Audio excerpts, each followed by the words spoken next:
What's up, YouTube? Thanks for stopping by. Today we're going to be making the video for part 4 in our easy Glock modification video series. And today we're going to talk about, you guessed it, guide rods. Pretty simple modification to do, changing out a guide rod, changing out spring rates. You know, there's a lot of differing opinions out there on if it's something that's useful or not. What I'll do is we go through the videos, explain kind of why I do what I do, and maybe it'll work for you guys, and if not, you know, no problem. I'm hoping I don't get flamed for this because there are some pretty strong opinions. But anyway, to get going, what I have in front of us is the slide for the Tactical Advantage Competition Custom 001 and 3 different guide rods that I kind of keep around for different uses. So with that said, let's jump in and talk about it. So as you can see, we have 3 guide rods sitting out on the table. One is the Glock OEM polymer guide rod and recoil spring. The second is a Lone Wolf stainless steel guide rod with an aftermarket spring. And the third is a Jaeger Products hardened steel guide rod with a different spring. Predominantly, I like to run a stainless or a hardened steel rod, just for the sake that it's heavier. What a lot of people say is, you know, the polymer guide rod that comes with Glocks will last forever and there's really no reason to change it. And that may very well be true. The reason I prefer to go with a stainless or a metal guide rod is I like that added weight on the front of the muzzle. It helps mitigate recoil. Predominantly when I shoot my Glocks, I'm shooting for speed, so it helps me stay on target. And I also predominantly shoot compensated guns. With a compensated gun, it's very nice to have, 1, the added weight to help mitigate recoil, and 2, you can easily change your spring rates. That's something you cannot do with the Glock OEM rod. Now there's groups out there that say, you know what, the Glock OEM rod and the Glock spring rate, which is around 17 pounds, is perfect. You shouldn't change it. There's no reason to do it. If you get into changing your springs, you're really gonna affect how the gun cycles and how it runs.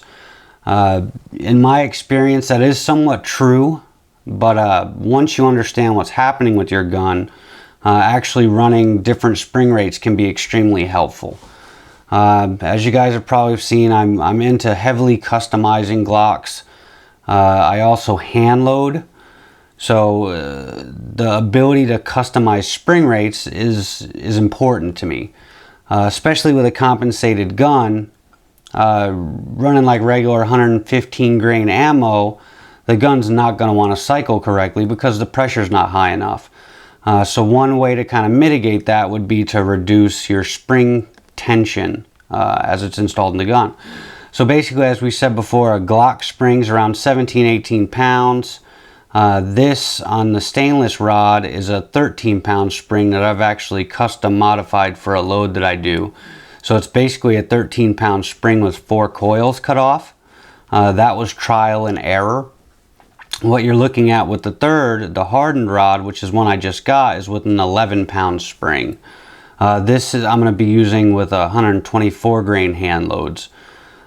So, you know, there is the ability there to tune if you're having any issues. You know, as you build competition guns or customs, there is a chance that they can get finicky, ammo finicky. You're really building something that's meant for a broad audience into a very distinct piece to do a specific purpose.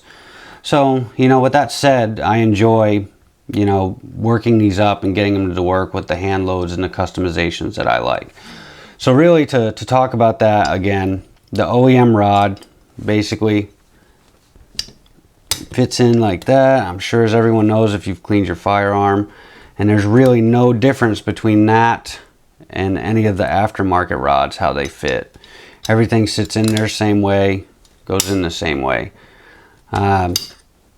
One thing you also get with a lighter spring rate, it's easier to rack the gun, you know, and that's helpful for some people that have issues, you know, with the harder spring rates. Effectively, it's really doing the same thing that really breaking in this spring would do if you go to like a 15 or a 13. Going down to 11, it'll probably be a little bit finicky and cycle too fast and have failure to eject if you don't have some other modifications. You know, they are stiffer, the aftermarket metal guide rods themselves. You know, if you hear a bunch of hogwash about it, it makes the gun more accurate, and it makes it, you know, stand up better to abuse. You know, that's somebody trying to sell something. Really, for me, it's about, you know, it's a solid heavy part. It adds weight. And for the kind of shooting I do and with the ammunition I use, it makes it more reliable. But to give you an idea of what we're talking about as we're going into the weights and what changes, I got my little scale here, and I'll go ahead and weigh a couple of them for you so you can see that difference. So basically, first we have our OEM with the stock spring. And that's 10.75 gram. So remember, the big reason I do it is I enjoy more weight. I like more weight at the front of the muzzle. It helps me shoot faster. So 10.75, we'll try the stainless rod, which is a Lone Wolf. That's 23.62. So that's more than double the weight of the OEM rod. Now we'll go with the Jaeger Customs hardened steel rod and an 11-pound spring, and we're at 28. So that's almost 30% heavier than the stainless and almost 3 times the weight of the OEM rod. So, you know, it doesn't seem like a lot, 28 grams, but when you're talking about a lightweight polymer gun such as the Glock, that can make a tremendous difference in the speed of your shots and how fast you can follow up from those shots. You know, it's come a long way where they're extremely reliable, very, very well built. Another thing you'll see, again, on the aftermarket rods is they're captive, and you can remove the cap to easily change out the spring.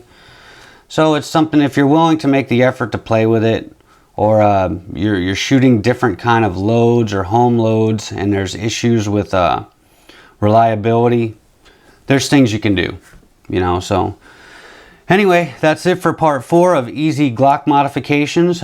Stay tuned for part 5. We'll be making another one in the next day or two, and that'll be kind of touching on a couple aesthetic things you can do to the gun versus purely functional, and we'll keep moving from there.